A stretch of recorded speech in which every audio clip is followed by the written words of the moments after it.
Hey everybody, it's Marcus with Med Student Van Life, and today's topic that we're going to talk about is how to scout for a particular van or bus or schoolie, and some of the things that I did that helped me out a lot. So before I even started thinking about what type of van I was going to want to purchase, is that I drew out a floor plan just to see, okay, what do I want to be in my living quarters? I know I wanted a sink, a sitting area. I had to have somewhere to study, and I wanted a nice sized bed. So I knew that I couldn't go with such a smaller vehicle, and I wanted to also make sure that my vehicle would fit the lifestyle that I am trying to pursue. So for my bed, I have a full-size bed. It fits straight along the back here, as you can see behind me. It sleeps very well, and it gives me enough length so that I'm not crunched up, because you know your bed is the way you wake up in the morning. So those are one of the things that I looked at, and knowing what type of dimensions you wanted for your layout, because that determines what type of vehicle you're going to be purchasing. So when I was thinking about this, I wanted to make sure that I had a lot of insulation in my vehicle, because I knew I was going to be living in a colder area and also in some more warmer weather as well. And in Chicago, we all know that it can be very, very cold. So my tip to you is look at vehicles in the area that was built in the area of where you're wanting to live.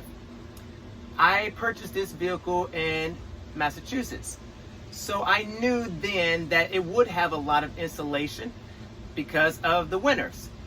So when I was putting in my skylights, when I cut the roof out, I noticed that there was 2 inches of foam insulation, excuse me, all the way up my walls, all the way on the ceiling as well.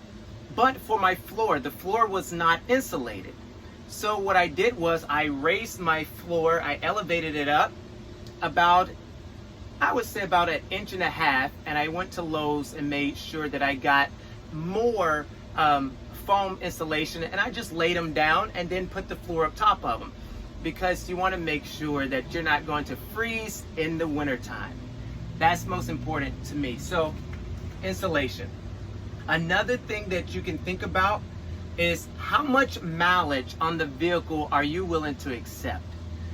Are you willing to accept a vehicle that is under 50,000 miles, or a vehicle that is over 200,000 miles? That all plays a part also in the price of that vehicle.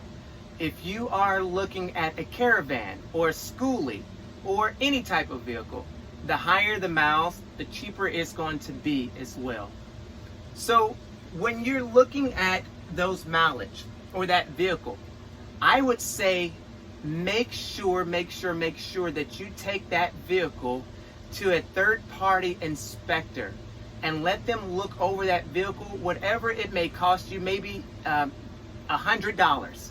What is $100 versus putting your entire house in something that won't run or may break down on you? So what I did was I contacted the local DOT certification department for industries such as the larger trucks, the semi factories, or the bus companies that they have to go through, and they looked over my vehicle and they informed me that everything was perfectly fine with the frame, with the motor as well. And one thing that I did find out is that my vehicle had a brand new motor put in it in 2015. My vehicle is a 2008, and they have a 2015 engine in it. So I can look at my mileage and think, okay, well, if it was 2015, I might have X amount of miles on my engine.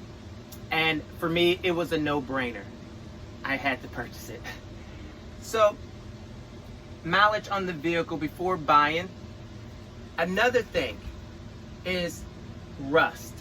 We all know look at rust, whether we're buying just a regular vehicle or whatever vehicle it may be. Rust is a big thing. When I looked under my vehicle, there was some rust. The vehicle was from a northern state, but it wasn't a lot of rust to where it would make me feel uncomfortable. And also for the DOT inspector, he didn't think also that the rust would have any type of concerns to my safety while driving the vehicle as well. So I ask you, how much rust can you take? One topic that me and a friend of mine talk about a lot is, how do you know whether or not you want a diesel engine versus a gas engine?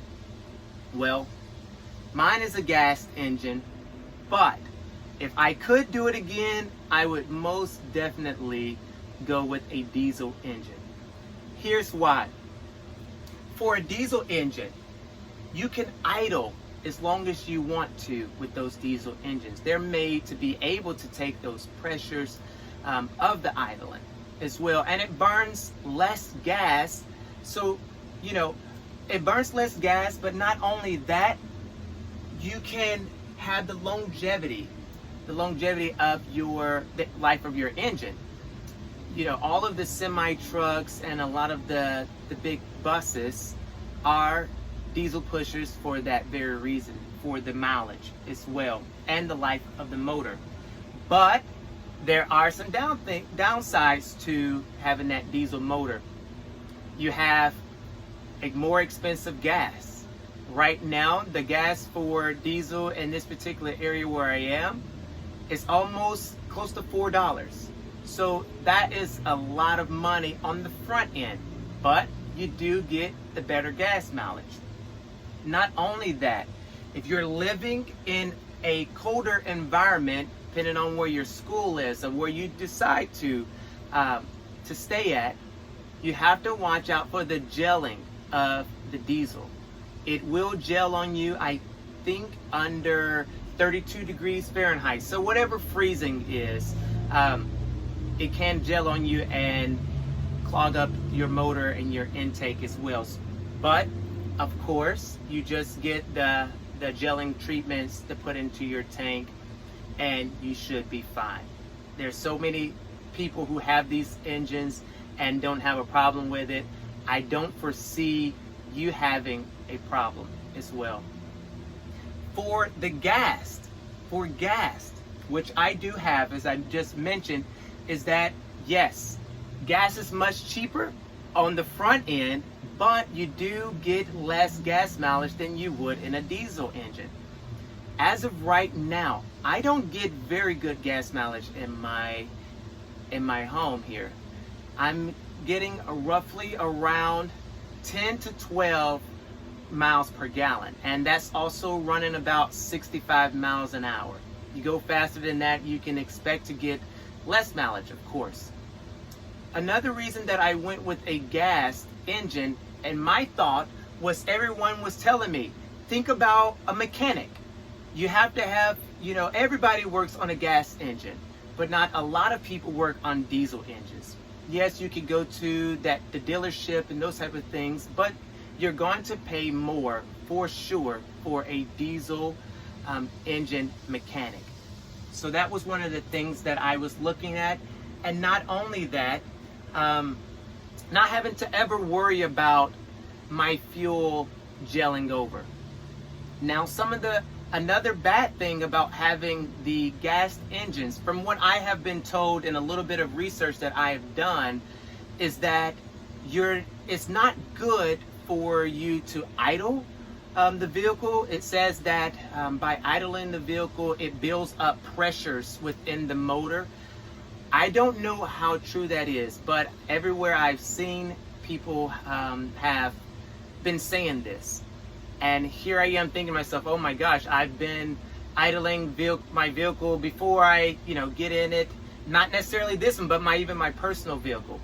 And even idling the vehicle in a gas engine, from what I was told, is that you still burn a lot more gas idling the gas engine. So Another thing that I thought about when I was looking at purchasing this or doing this type of lifestyle is, what type of wheels do I want? Meaning in the rear, do I want dualies or a single wheel? The dually, of course, you can have more weight that goes onto the vehicle and those type of things, but you just have to remember that the more weight you put in it, the less gas mileage that you're going to get. If I could do it again, absolutely, I probably would go with a dually engine.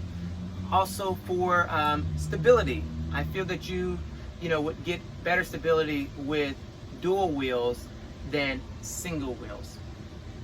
And the last thing that I will give you guys on this particular video of what I did was, I wanted to make sure that I knew what type of a high top, a medium top, or a low top.